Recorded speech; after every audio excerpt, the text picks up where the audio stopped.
সুপ্রিয় শিক্ষার্থী, আসসালামু আলাইকুম। কেমন আছো সবাই? আশা করি সবাই অনেক ভালো আছো এবং সুস্থ আছো।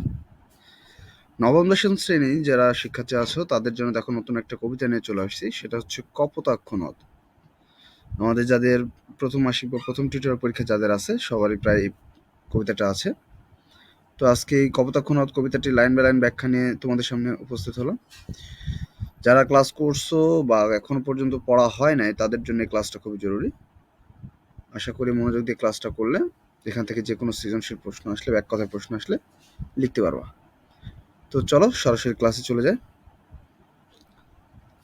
আর এখন পর্যন্ত যারা আমার এই চ্যানেলটাকে সাবস্ক্রাইব করো নাই এবং ফেসবুক পেজে যারা দেখছো তারা এখনো ফলো দাও নাই, দয়া করে একটু ফলো দিয়ে দিবা যাতে করে নেক্সট ভিডিওগুলো তোমরা পেয়ে যাও।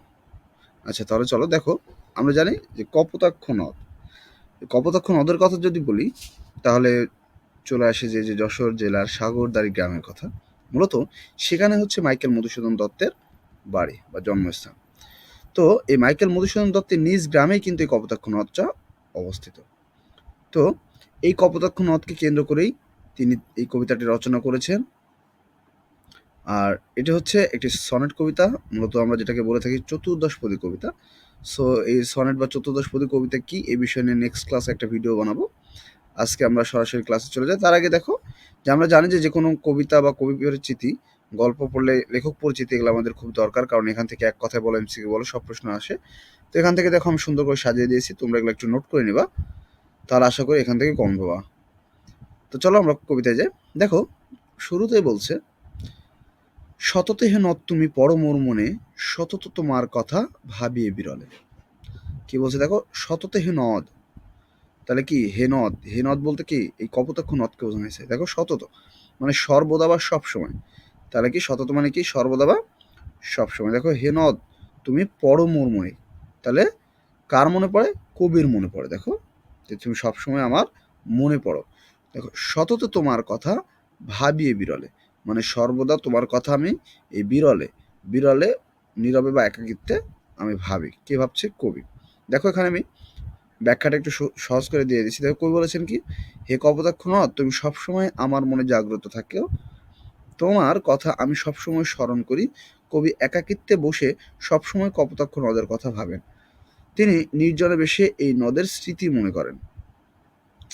পরের চরণ দেখো, সতত জ্যামতি লোক নিশার স্বপনে, শোনে মায়া মন্ত্র ধ্বনি তব কল করে। দেখো সততে জ্যামতি, এখানে জ্যামতি বলতে যেমন করে, লোক নিশার স্বপন মানে রাত্রের স্বপ্নে দেখে কি, যে শুনে মায়া মন্ত্রধ্বনি তবে কলকলে, জোড়ায়ে কান আমি ভ্রান্তির ছলনে।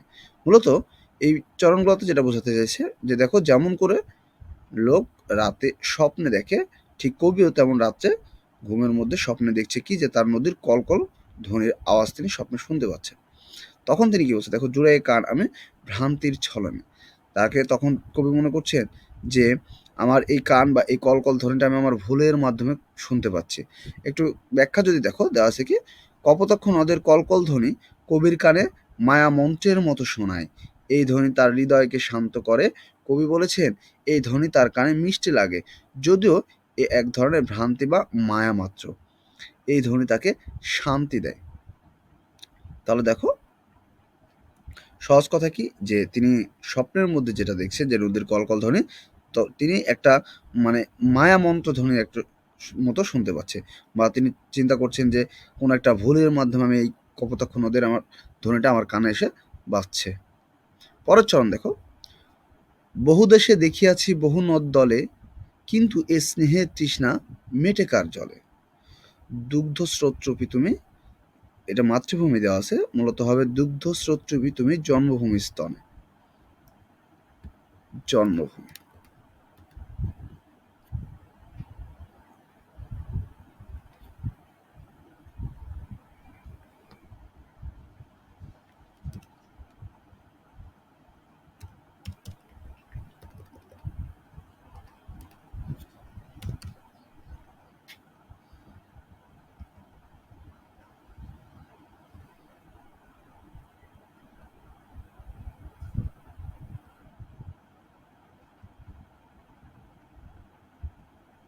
তাহলে দেখো বলছে কি, বহু দেশে দেখিয়াছি বহু নদ দলে, কিন্তু এই স্নেহের তৃষ্ণা মেটে কার জলে, দুগ্ধ স্রোতরূপী তুমি জন্মভূমি স্তনে।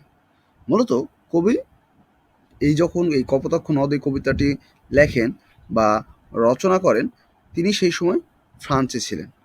কোথায় ছিলেন? ফ্রান্সে বসবাসরত অবস্থায় তিনি কিন্তু এই কবিতাটি লেখেন। তো সেই সময় তিনি ফ্রান্সে থাকা অবস্থায় অনেক জায়গায় দেখো অনেক নদ নদী দেখেছেন, বহু নদ নদী দেখেছে, কিন্তু এই কোনো জায়গার নদ নদী তার এই স্নেহের তৃষ্ণা মিটাতে পারে না।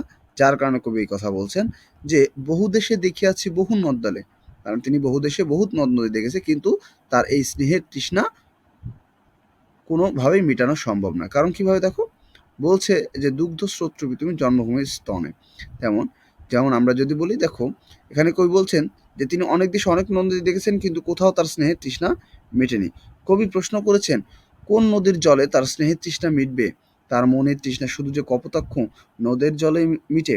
কবি কপোতাক্ষ নদকে তার এই যে এই লাইনটা দেখো, জন্মভূমির স্তন থেকে প্রবাহিত দুগ্ধ স্রোতের মতো দেখেন, এই নদ তার হৃদয়কে তৃপ্তি করেন।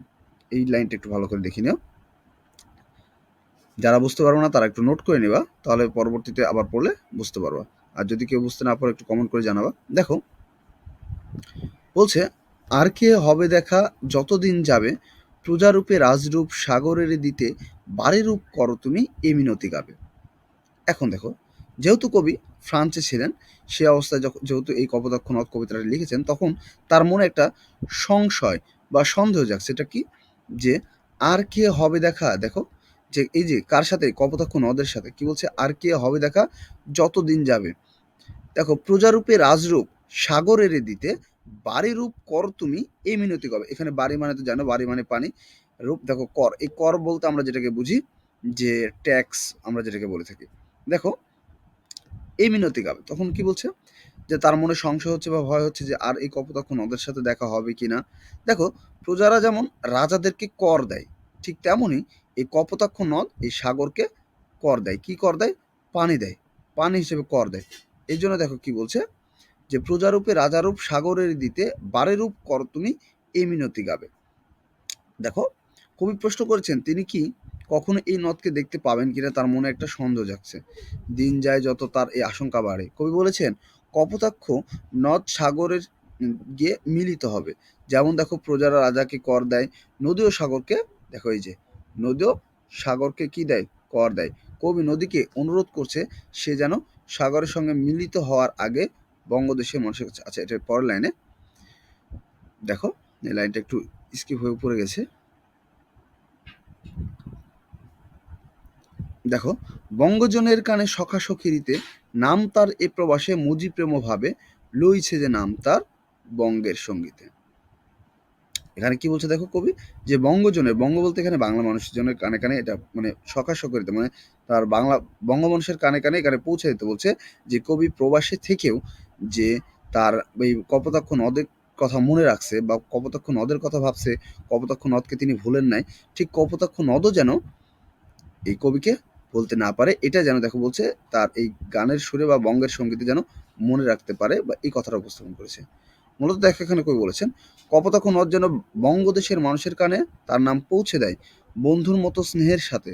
কবি প্রবাসে বসে কপোতাক্ষ নদের নাম স্মরণ করেন এবং প্রেমের আবেগে মগ্ন হন। কবি আশা প্রকাশ করেছেন কপোতাক্ষ নদের নাম বঙ্গদেশের সঙ্গীতে চিরস্মরণীয় হয়ে থাকবে।